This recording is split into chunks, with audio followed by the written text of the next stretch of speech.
ఒకప్పుడు అంతర్జాతీయ యవనిక మీద ఎక్కడున్నాం అన్నటువంటి స్టేజ్ నుంచి ఇవాళ దేశంలోని టాప్ 500 కంపెనీల మార్కెట్ విలువ 324 లక్షల కోట్లు.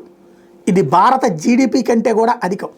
ఈ జాబితాలోని టాప్ 10 కంపెనీల మొత్తం మార్కెట్ విలువ గత ఏడాదిలో 22.7 లక్షల కోట్లు వృద్ధి చెంది 96 లక్షల కోట్లు దాటింది. సౌదీ అరేబియా జీడిపి కంటే అధికం ఇది. అంతేకాదు భారత్ జీడిపిలో దాదాపు 3వ వంతుకు సమానం. లిస్టులోని మొత్తం కంపెనీల మార్కెట్లో 30% వాటా వీటిదే. టాప్ 10 కంపెనీలోకెల్లా ఎయిర్టెల్ విలువ అత్యధికంగా 4 లక్షల కోట్లు పెరిగింది. పైగా ఎయిర్టెల్ టాప్ 5లోకి చేరడం ఇదే తొలిసారి. అత్యంత విలువైన 10 కంపెనీల్లో తొలిసారిగా చోటు దక్కించుకున్న ఏకైక unlisted company national stock exchange NSE. అంతేకాదు దేశంలోనే ఇదే అత్యంత విలువైన అన్లిస్టెడ్ కంపెనీ కూడా.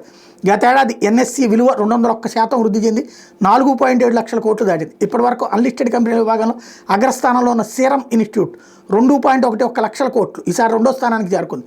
జోహో కార్స్, జీరోదా, హైదరాబాద్కి చెందిన మెగా ఇంజనీరింగ్, ఎంఈఐఎల్ వరుసగా 3, 4, 5 స్థానాలు ఉన్నాయి. ఈసారి జాబితాలో సంస్థల మొత్తం మార్కెట్ విలువ అన్లిస్టెడ్ కంపెనీల వాటా 22%గా ఉంది.